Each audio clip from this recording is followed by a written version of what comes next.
नमस्कार दोस्तों, स्वागत है आपका हमारे चैनल में।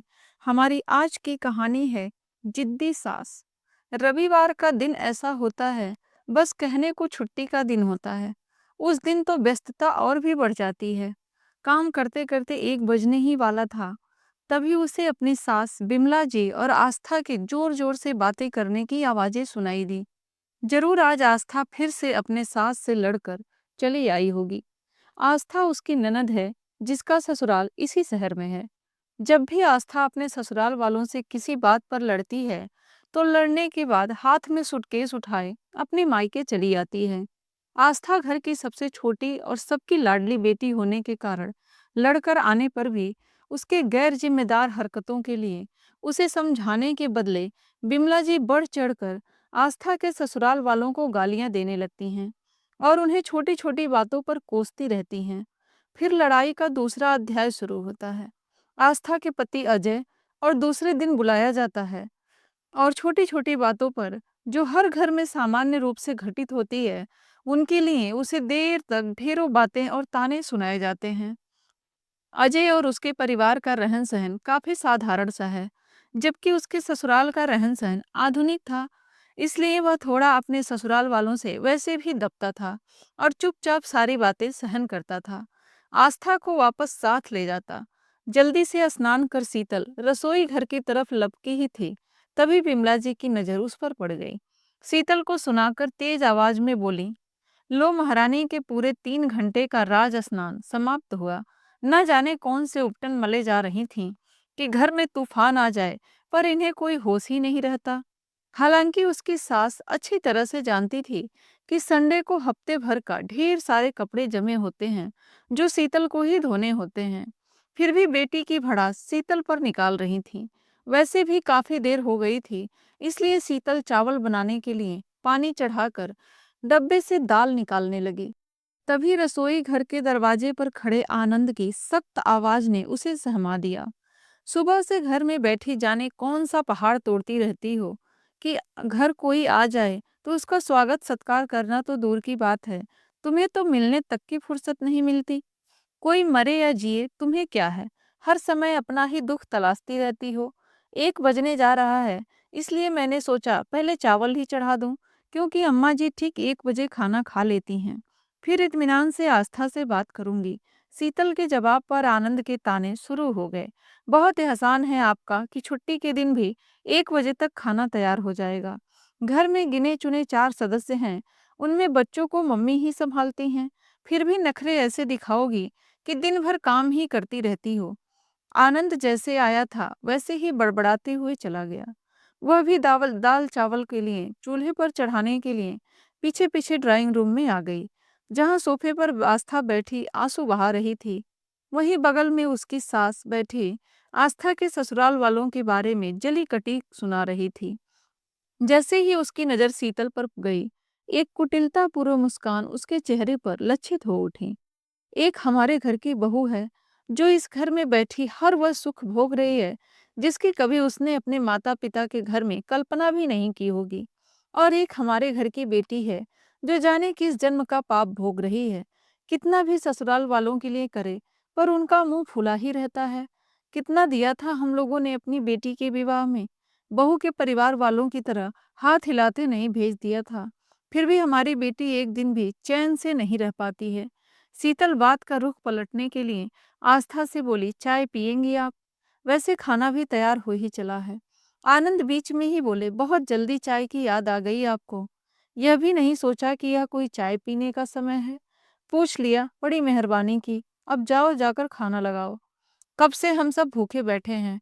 आनंद की बातों से शीतल का सारा प्रेम, सारी सेवाएं और सारी विनम्रता धरी की धरी रह गईं, और वह उठकर फिर से रसोई घर में चली गई।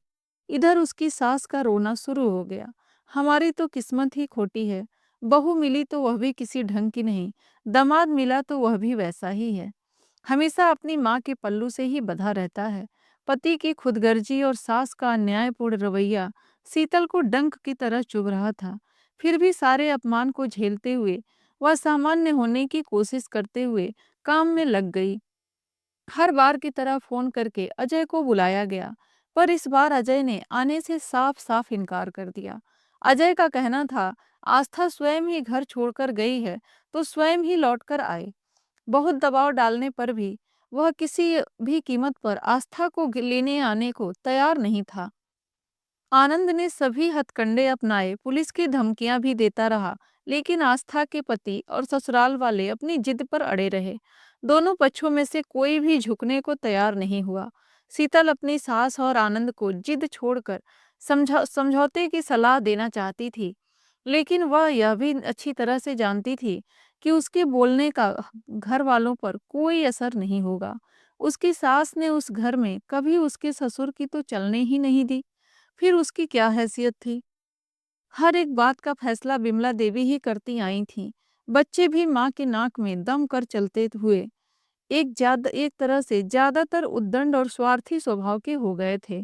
आस्था भी अपने ससुराल में माँ की तरह सब कुछ अपने मुट्ठी में करने के लिए हमें अपनी सास ननद और पति से हमेशा उलझती रहती थी। छोटी छोटी बातों में भी फोन पर माँ से सलाह लेती और उनके निर्देशानुसार घर चलाने की कोशिश करती। जब वह कभी जरा सी बीमार हो जाती तुरंत माँ को फोन कर देती और उसकी माँ आनन फानन में पहुंचकर आस्था को अपने साथ घर ले आती। आस्था के व्यवहार और घर में माँ की दखलंदाजी से आस्था का घर टूटने लगा था। सास और पत्नी की हरकतों से अजय बुरी तरह से खींच जाता। अपनी सास की जरूरत से ज्यादा दखलंदाजी उसे बिल्कुल पसंद नहीं थी। वह आस्था को समझाने की कोशिश करता तो आस्था अपना सूटकेस उठाए अपने मायके पहुंच जाती। हर बार किसी न किसी तरह समझौता हो ही जाता, लेकिन इस बार दोनों परिवार अपनी अपनी बात मनवाने के लिए कुटिबद्ध थे। यही कारण था कि बात तलाक तक पहुंच गई। घर में इस बात को लेकर हर समय तनाव की स्थिति बनी रहती थी। घर के लोगों का तनाव बढ़ता गया और वो गुस्से के रूप में शीतल पर बरसता रहा। आनंद का व्यवहार भी अपनी पत्नी के प्रति थोड़ा ज्यादा ही निर्मम और रूखा हो गया था। हर छोटी बड़ी बात के लिए वह अपनी पत्नी को ही दोषी ठहराता, प्रताड़ित करता। गुस्सैल तो वह पहले से ही था, बढ़ती परेशानी ने उसे और गुस्सैल बना दिया था। एक दिन सब्जी में थोड़ा सा नमक तेज हो जाने पर आनंद इतना गुस्सा हो गया कि शीतल को गुस्से में मारे जाने के मार जाने के लिए जोर से धक्का दिया कि वह सीधे दीवार से जा टकराई और उसके सिर पर गहरी चोट लग गई। शीतल का सब्र का बांध टूट गया और उसने तेज आवाज में बोला, आनंद, हिम्मत कैसे हुई तुम्हारी मेरे ऊपर हाथ उठाने की? बहुत बर्दाश्त कर लिया मैंने, अब और नहीं। इतनी पढ़ी लिखी तो हूं ही कि अपना और अपने बच्चों का ख्याल रख सकती हूँ। यह मत सोचना कि तुम्हारे ऊपर आश्रित हूँ तो तुम्हारे सारे जुर्म जिंदगी भर सहती रहूंगी। बैठे रहो अपनी माँ की गोद में। अपनी बहन का घर तो तोड़ लिया तुम दोनों भाई बहनों ने, अपनी माँ की गोद में बैठे बैठे। अब अपना घर भी तोड़ लो, जा रही हूं मैं, कहकर शीतल दुखी मन से अपने कमरे में चली गई। सिर पर लगी चोट से ज्यादा मन पर लगा प्रहार उसे बेचैन कर रहा था। शीतल का यह रूप देखकर आज आनंद और विमला देवी दोनों हैरान थे और आस्था उसे आज एहसास हो रहा था कि उसकी जिद से उसका घर तो टूट ही गया, अब उसके भाई भाभी का घर भी टूटने के कगार पर आ चुका है। आनंद और विमला देवी तो अभी भी अपने घमंड में चूर थे, क्योंकि विमला देवी बहुत जिद्दी थी। आनंद ने जोर से बोला, हाँ हाँ जाओ, 2 दिन में आटे दाल का भाव पता चल जाएगा। आज शीतल भी चुप रहने वाली नहीं थी और उसने बोला, कुछ भी हो तुम्हारे पास तो लौट कर नहीं आऊंगी और ना ही अपने माँ बाप के कंधों पर बोझ बनने के लिए जाऊंगी, क्योंकि मुझे पता है कि वह इस उम्र में यह सब नहीं संभाल पाएंगे। बहुत सह ली तुम लोगों की हैकड़ी। और शीतल अपना सामान लेकर घर से निकलने लगी। आनंद और विमला देवी ने सपने में भी नहीं सोचा था कि शीतल इस तरह से घर छोड़कर जाने की हिम्मत करेगी। अचानक आस्था ने शीतल का हाथ पकड़ लिया और बोला, नहीं भाभी, मेरी वजह से आप अपना घर मत तोड़ो। आज मुझे अपनी एक एक गलतियां दिख रही हैं। और अपने भाई आनंद से बोली, भाई, घर टूटने का दर्द क्या होता है मुझे समझ में आ रहा है। गलत भाभी और अजय नहीं है, गलत मैं और तुम और हमारे साथ हमारी माँ है, जो खुद शुरू से दबंग किस्म की रही हैं। पूरे घर पर अपना वर्चस्व लाया है और हम दोनों को भी ऐसा ही बना दिया। हम दोनों को अपने रिश्ते बचाने के लिए खुद पहल करनी पड़ेगी। मैं नहीं चाहती कि मेरे साथ तुम्हारा भी घर टूट जाए। भाभी से माफी मांगो। भैया सोचकर देखो, क्या नहीं किया उन्होंने इस घर के लिए, और बदले में उन्हें क्या मिला है? सिर्फ अपमान। भाभी को रोक लो भैया, नहीं तो जीवन भर पछताने के अलावा तुम्हारे हाथ कुछ नहीं आएगा। मिली सहानुभूति से शीतल की आंखें भर आईं। आनंद को भी अपनी गलती समझ में आ गई और उसने आगे बढ़कर शीतल से माफी मांगते हुए उसे रोक लिया।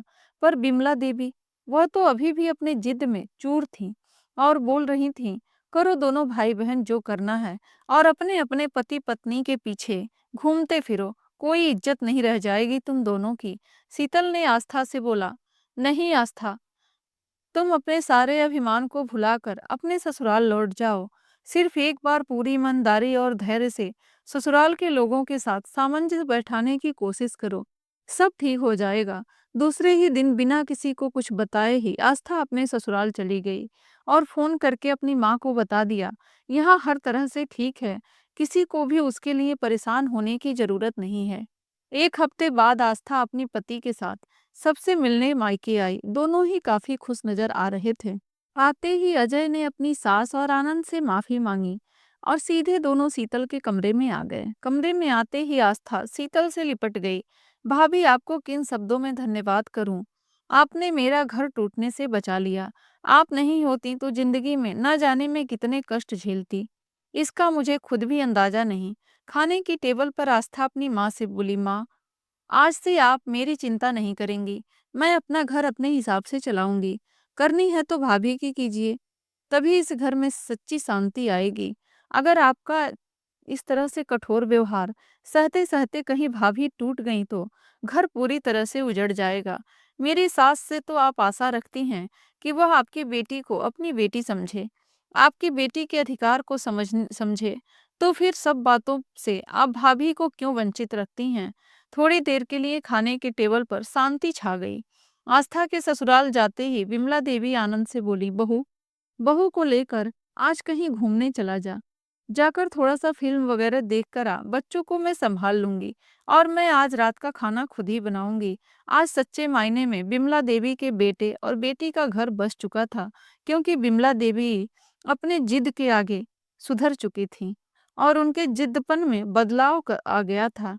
दोस्तों, कहानी अच्छी लगी हो तो कृपया वीडियो को लाइक करें और हमारे चैनल पर नए हैं तो चैनल को जरूर सब्सक्राइब करें। कहानी को अंत तक सुनने के लिए बहुत बहुत धन्यवाद।